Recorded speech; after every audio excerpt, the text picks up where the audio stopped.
The planet Zephyrus 6 is a world of vertical nightmares. There is no solid ground here, only a layer of toxic fog miles below a canopy of trees that grow 5 kilometers tall. The wood is harder than iron and the leaves are the size of houses. In this sky forest, the laws of gravity are secondary to the laws of the hunt. This is the domain of the canopy screamers. They are the ultimate aerial terrors, massive four-winged predators with a wingspan of 40 feet. They don't need claws to kill you.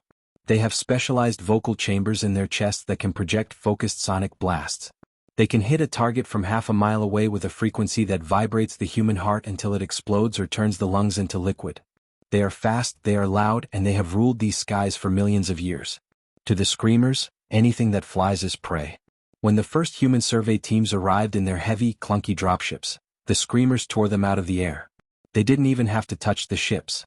They just hovered above and screamed until the glass shattered and the electronics fried and the pilots' brains turned to mush. The machines fell into the fog, and the screamers feasted on the wreckage. They thought we were soft. They thought we were slow. They were wrong. We are the vibration hooks.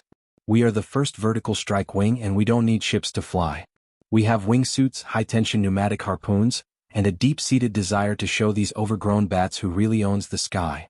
We are the only animals crazy enough to jump out of a perfectly good carrier at 30,000 feet just to kill a monster on the way down. I am Captain Elias Vance. Today we are purging the high nest. The drop began at dawn. The sky over Zephyrus 6 was a bruised purple, the sun just beginning to clip the edges of the giant leaves. We stood at the edge of the carrier ramp, the wind howling past our helmets. My HUD was a clean, cold blue, showing the thermal signatures of the monsters circling the canopy below. Wing units active, I said over the comms. Check your silencers. If they get a lock on your vibration, you are dead before you hit the branches. Unit 2 Sarah, ready? Reeling systems at 100%. Unit 3 Kale, ready. Let's make some noise. We jumped. The sensation of free fall on this planet is like nothing else. The gravity is heavy, pulling you down into the green abyss at terminal velocity. We tucked our arms, turning into black needles, cutting through the thin, cold air. Below us, the canopy rushed up to meet us, a sea of emerald and shadow. Then the first scream hit. The air around me distorted, a visible ripple of kinetic energy tearing through the clouds. A screamer had spotted us. It was a massive beast, its leather wings flapping with a sound like thunder. Its throat sac was pulsing with an angry orange light, preparing for a second blast. Break formation. I roared. I snapped my arms out, the wingsuit catching the air and sending me into a violent roll. The sonic blast passed inches from my helmet, the vibration making my teeth ache and my vision blur. If I had been a second slower, my skull would have cracked. The monster dived after me, folding its wings to gain speed. It was fast, but I was smaller. I tilted my body, diving into the narrow space between two massive branches. The screamer followed, its huge wings clipping the leaves, sending showers of green debris into the air. It opened its mouth for another scream. I didn't wait. I reached for the trigger on my right gauntlet. Look away. The pneumatic launcher hissed. A steel harpoon trailing a microfilament cable shot out at 300 feet per second.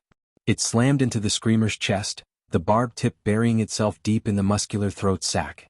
The monster shrieked in real pain this time, a physical sound that wasn't a weapon.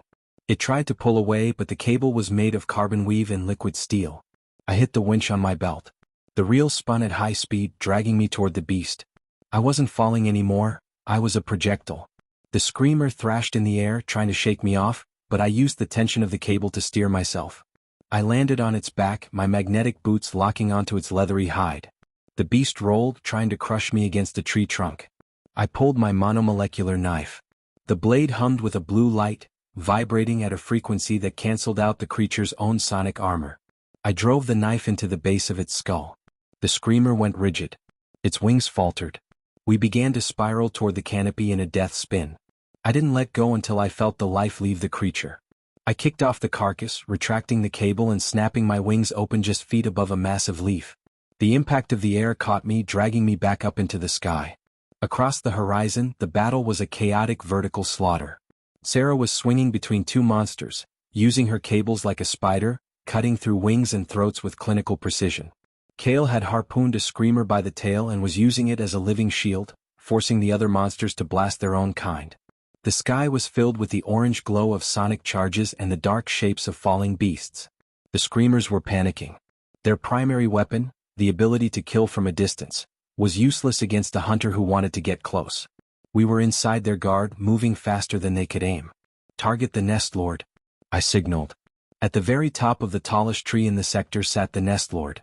It was a titan double the size of the others, its skin a scarred, pale white. It was the source of the swarm, and it was currently let out a scream that shook the entire forest. The vibration was so powerful that the giant leaves below it began to shatter into dust. "We can't get close," Kale yelled over the static. "The frequency is too high. My suit's internal dampeners are at 90% capacity." "We don't go in front of it," I said. "We go above it." I looked up. The carrier was a tiny dot in the high atmosphere. I signaled the pilot for a kinetic drop. 3 heavy steel rods, each the size of a man, were released from the ship. They didn't have explosives. They were just pure mass falling at Mach 5. I tracked the rods on my HUD.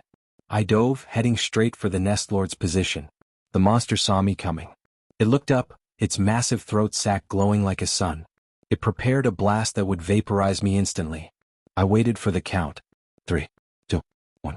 I fired my hooks at a nearby branch and jerked myself sideways. A split second later, the first kinetic rod slammed into the nest lord. The impact was silent for a heartbeat before the sound of breaking wood and bone echoed across the planet. The rod punched through the monster's shoulder, pinning it to the iron-hard branch of the tree.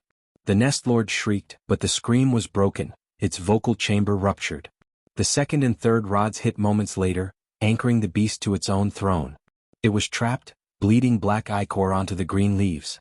I reeled myself in, landing on the branch in front of the dying king. The nest lord looked at me with its pale, lidless eyes.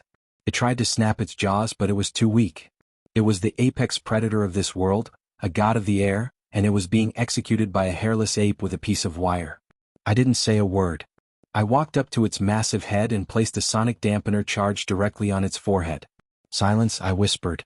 I jumped off the branch, diving into a clear path toward the lower canopy. Behind me, the charge detonated. It didn't explode with fire, it released a concentrated wave of negative sound. The nest lord's head simply imploded, the vacuum of the sound wave crushing its skull into a tiny point.